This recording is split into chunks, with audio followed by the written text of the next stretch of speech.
As far as symptoms of autism is the restricted repetitive interest. So what we know about people who are on the autism spectrum is that they frequently tend to hyper-focus on certain things.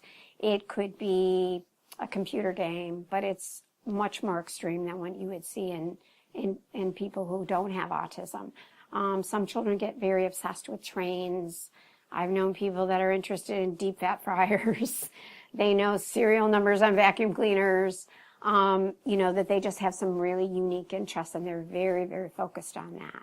And then the other things that we see are things like flapping or spinning, or what we call stimming, where there's a strong focus on an object, like a string or fingers, that type of thing. So those are things that you look for when you're diagnosing someone with autism. One of the things that today, with the new diagnostic criteria, which I think is really important, that it recognizes that people have sensory issues, which means that they may be overreactive to their environment and sensations like touch and smell and sound, or underreactive. And that's something that was not in the criteria before, and that fits under restrictive repetitive interest. So I think that's important because we really see that a lot in autism spectrum.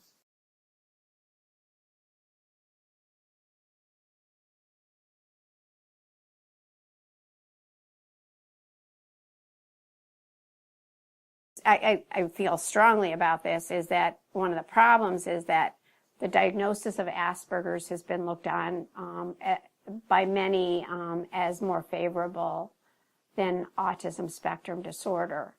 And so I think a lot of people who have Asperger's may have gotten a diagnosis of Asperger's. Their parents may be afraid to get them a diagnosis of autism because they think that that will shine more negatively on their child. And that's a concern of mine. But there is no difference between high-functioning autism and Asperger's. There is no differentiation, and that's in the research. So that's why they changed it in the DSM, because there's no difference. That makes a lot of sense.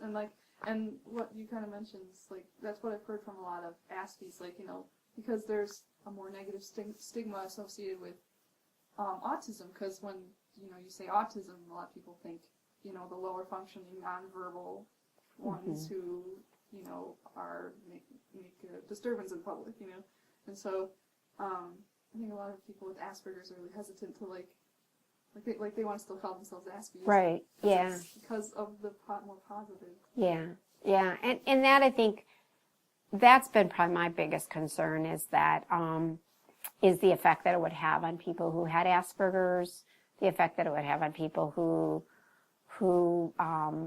probably have high-functioning autism and that they don't want to get the diagnosis. One of the things that is in the DSM, I think that's a good thing, is they added social communication disorder. So there's people that don't meet criteria for autism spectrum disorder, but they have a lot of social communication issues. And so this gives them a diagnosis and a way to get help. So I think that's really good too. So right now, I really don't have issues with the changes at all. I think it will be, given a chance, it's going to be a good thing.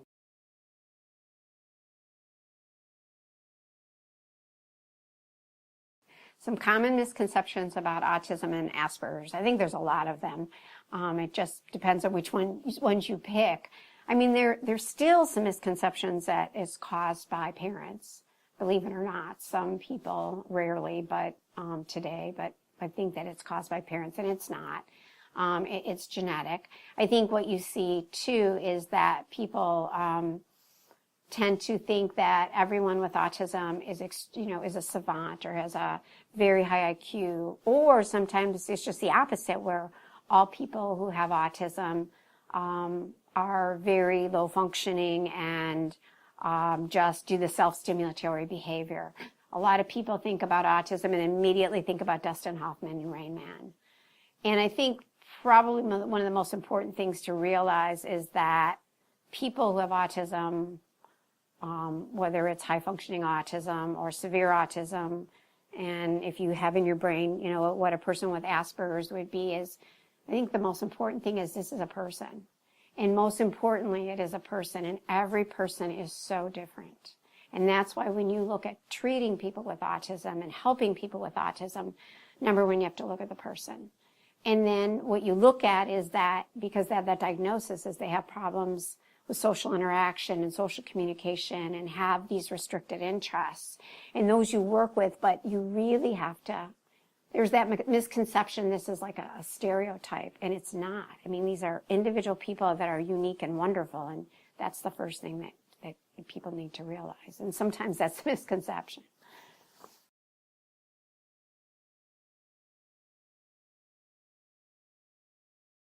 What happens for some individuals with autism, and this actually happens with typical folks too, is sometimes what I see that can be problematic for people who have autism is they get very stuck on that it's only one way.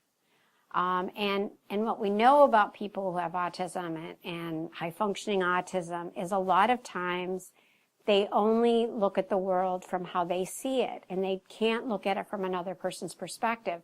So they really believe, even though they may not be correct in something, they really believe that they are.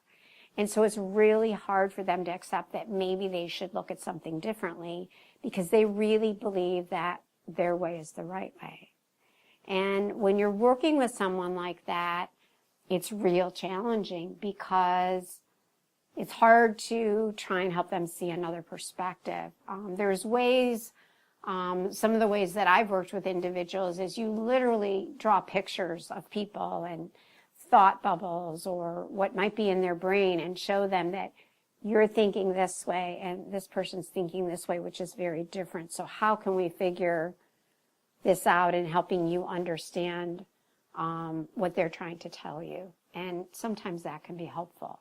But when you only think that it's this way and that everybody should be seeing it this way, it makes it hard to think that maybe sometimes you're wrong, or you should see something differently.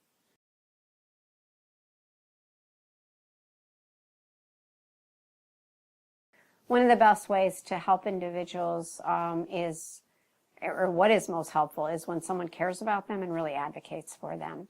Because a lot of times there's a lot of struggles and barriers that people have to deal with. And if you've got somebody in your corner and somebody who can really, help you and advocate for you, I think that's probably one of the most important things. And whether it's getting into college, whether it's getting into a group home, whether it's getting into a certain therapeutic school, I think that's really important, is finding the right people.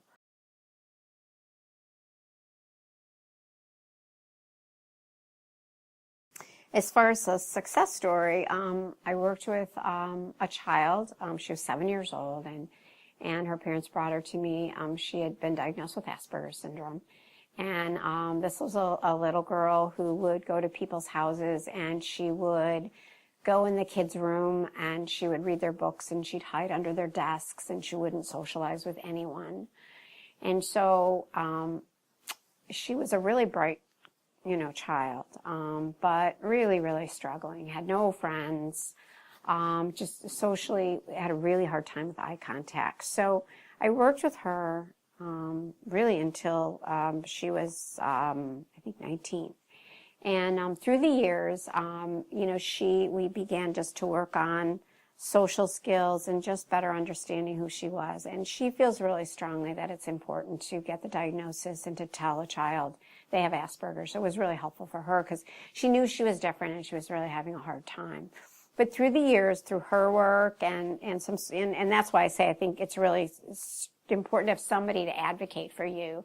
And what I really did for her is I did counseling with her, but more than anything, I think I really advocated for her and, cared about her. And she just blossomed in high school and just really became her own person and really started to own herself. And she wound up being able to get funding to go to Smith's Women's College, where she is. This is her freshman year, and she's doing very, very well. So I'm real proud of her and what she's done. And nobody believed she would be able to make it to Smith because it was so far away, and everybody, including myself, tried to talk her into going to college in Illinois. And she was so determined, and she wound up being able to get money to go to Smith and was accepted at Smith. And it was kind of like, for me, it's like, you know, it was just so cool to have somebody who everybody was they didn't doubt that she would do well in college or that she'd go to college, but her dream to go to Smith, I think everybody doubted. And it was like, she did it. And it really kind of makes you think, you know what? You should try and fulfill your dreams, because this is somebody that did it. Nobody else, you know, believed she would make it. And for me, it was like, oh my gosh, this is just amazing. And that's a real success story.